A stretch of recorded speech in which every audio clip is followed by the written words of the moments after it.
নমস্কার, আপনারা দেখছেন সময় কলকাতা। টলি হলি বলি নিয়ে রয়েছে আমি সৈকত। পশ্চিমবঙ্গে নতুন সরকারের শপথ গ্রহণ ঘিরে যখন শহর জুড়ে সাজো সাজো রব, ঠিক সেই সময় আচমকাই কলকাতায় পৌঁছলেন বলিউড তারকা আমির খান। মুম্বাই থেকে তার আগমন ঘিরে শুরু হয়েছে নানান জল্পনা। অনেকেই মনে করছেন রাজনৈতিক কাজেও যোগ থাকতে পারে, যদিও ঘনিষ্ঠ সূত্রের দাবি আপাতত রাজনৈতিক কোনো যোগ নেই তার সফরে। শোনা যাচ্ছে নতুন সিনেমার কাজ কিংবা সঙ্গীত সংক্রান্ত কারণেই শহরে এসেছেন মিস্টার পারফেকশনিস্ট। সম্প্রতি 3 ইডিয়টসের স্যাকুয়েলের ইঙ্গিত দিয়েছেন আমির, তাই অরিজিৎ সিংয়ের সঙ্গে সম্ভাব্য কাজ নিয়েও জোর আলোচনা শুরু হয়েছে। জানুয়ারির পর ফের কলকাতায় এসে কার্যত চমকেই দিলেন অভিনেতা।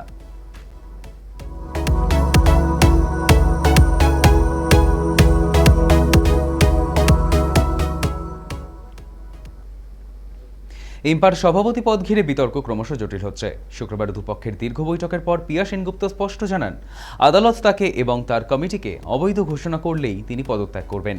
বিরোধী পক্ষের অভিযোগ, ইম্পায় দুর্নীতি ও রাজনৈতিক প্রভাব বেড়েছে, তাই নতুন নেতৃত্বের প্রয়োজন।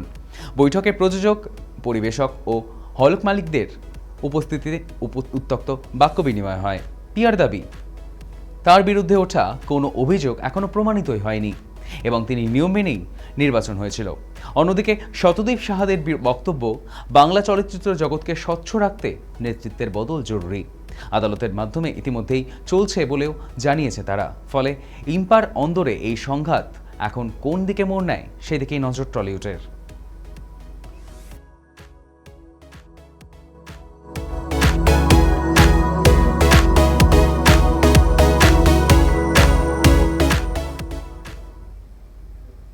বঙ্গে গেরুয়া ঝড় বইতেই ফের একবার চর্চার শিরোনামে শায়ক চক্রবর্তী। শনিবার ব্রিগেডে আয়োজিত মুখ্যমন্ত্রীর শপথ গ্রহণ অনুষ্ঠানে ভিআইপি আমন্ত্রণ পেয়েছেন তিনি। শুক্রবার সেই আনন্দঘন মুহূর্ত সোশ্যাল পাড়ায় ভাগ করে নিতেই ফের একবার সমালোচনার মুখে পড়তে হলো শায়ক চক্রবর্তীকে। অনুষ্ঠানের আমন্ত্রণপত্রে ছবি পোস্ট করে শায়ক লেখেন, এই প্রথম পশ্চিমবঙ্গ সরকারের অনুষ্ঠানে ডাক পেলেন কোনো মিছিলে না হেঁটেই। এরপর অভিনেতার মন্তব্য বক্সে এক প্রকার কটাক্ষের ঝড় বয়ে যায়। নেট নাগরিকদের সেকুলার বাসিন্দারা ফের জানুয়ারি মাসের গোমাংস কাণ্ডের কথা মনে করিয়ে দিয়ে অভিনেতা ইনফ্লুয়েন্সারকে খোঁচা দেন, কটাক্ষ করেন। সমালোচনার আবহে পরিস্থিতি এমন পর্যায়ে পৌঁছয় যে শেষমেশ পোস্ট মুছে ফেলতে বাধ্য হন তিনি।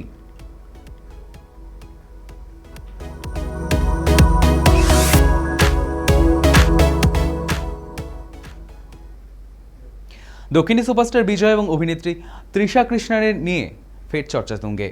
তামিলনাড়ুর রাজনীতিতে বড় সাফল্যের মুখে দাঁড়িয়ে থাকা বিজয়কে এবার প্রকাশ্যে বিয়ের পরামর্শ দিলেন রাখি সাওয়ান্ত। এক সাক্ষাৎকারে রাখি বলেন, বিজয় ও তৃষার এখন বিয়ে করে নেওয়া উচিত এবং তাদের মেহেন্দি অনুষ্ঠানেও যোগ দিতে চান রাখি। পাশাপাশি বিজয়ের রাজনৈতিক উত্থানের প্রশংসা করে রাখি জানান, তার সঙ্গে কাজ করার ইচ্ছে বহুদিনের। গত কয়েক মাস ধরে বিজয় তৃষার সম্পর্ক নিয়ে নানান গুঞ্জন ছড়ালেও এই বিষয়ে মুখ খোলেননি কেউই। তবে বিভিন্ন ঘটনায় তাদের ঘনিষ্ঠতা নিয়ে অনুরাগীদের কৌতূহল আরও বেড়েছে। ফলে ফল প্রকাশের আগে তৃষাকে মন্দিরে প্রার্থনা করতে দেখা যায়, যা নিয়ে অনুরাগীদের মধ্যে জল্পনা শুরু হয়েছিল। অনেকের ধারণা, বিজয়ের সাফল্যের কামনাতেই প্রার্থনা করছিলেন অভিনেত্রী, যদিও সম্পর্কের বিষয়ে এখনও পর্যন্ত আনুষ্ঠানিকভাবে কিছুই জানাননি এই দুই তারকাই।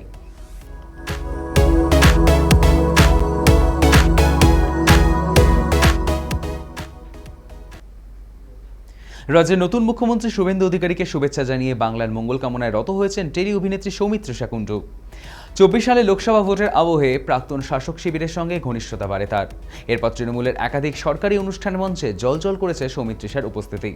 এমনকি 26-এর বিধানসভা নির্বাচনেও তৃণমূলের হয়ে শহরতলির বিভিন্ন প্রান্তে ভোট প্রার্থনা করেছিলেন তিনি। শুধু তাই নয়, রাজ্যে দ্বিতীয় দফার ভোটের দিনও মমতা বন্দ্যোপাধ্যায়কে নিয়ে ভাইরাল হওয়া বিকৃত মিমের কথা মনে করিয়ে রাজ্যবাসীকে ভেবে চিনতে ভোট দেওয়ার বার্তা দেন সৌমিত্রিষা। বাংলার নতুন সরকারের শপথ গ্রহণের অনুষ্ঠানের দিন টেলি নায়িকার কণ্ঠে একেবারে উল্টো সুর। মুখ্যমন্ত্রী শুভেন্দু অধিকারীকে অভিনন্দন জানিয়ে বাংলায় বিজেপির হাত ধরে উন্নয়নের ক্ষেত্রে আশাবাদী সৌমিত্রিষা কুণ্ডু।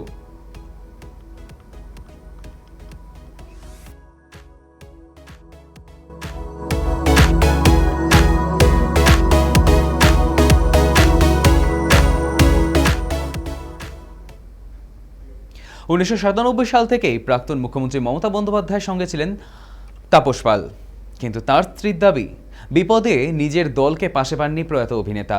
সেই সময়ে রাজ্যে লাল পতাকার দাপট। নন্দিনী পাল জানান, 90-এর শেষের দিকে টালিগঞ্জের কোনো তারকাই মমতা বন্দ্যোপাধ্যায়ের সাথে যুক্ত ছিলেন না। তখন বহুবার তাপস পালের সঙ্গে দেখা করতে তাদের বাড়িতে এসেছিলেন তৃণমূল নেত্রী মমতা বন্দ্যোপাধ্যায়, এমনটাই বলেন নন্দিনী পাল। নন্দিনী পাল এও বলেন, ছোট থেকেই মানুষের কথা ভাবত তাপস। তারপর তো মমতা বন্দ্যোপাধ্যায়ের অনেক অনুরোধে তৃণমূলে যোগ দিয়েছিলেন। তখন বামফ্রন্ট সরকার ছিল। সেই সময় ওর যত ছবি বেরোতো তা চলতে দেওয়া হতো, অনেক ক্ষেত্রেই বাধা পড়তো। ঠিকঠাক চলতে দেওয়া হতো না বিভিন্ন ছবি, অনেক সমস্যায় পড়তে হয়েছে তার জন্য। খুব কঠিন সময়ে ওকে মানুষ ভোট দিয়ে নির্বাচিত করে। প্রাণ দিয়ে কাজ করেছিল তাপস, কিন্তু শেষে দলের কাউকেই নিজের পাশে পায়নি। প্রয়াত অভিনেতা স্ত্রী জানান, তিনি কোনোদিনও প্রাক্তন মুখ্যমন্ত্রী মমতা বন্দ্যোপাধ্যায়কে ক্ষমা করতে পারবেন না। তাই তার মনে হয় এই পরিবর্তনের দরকার ছিল।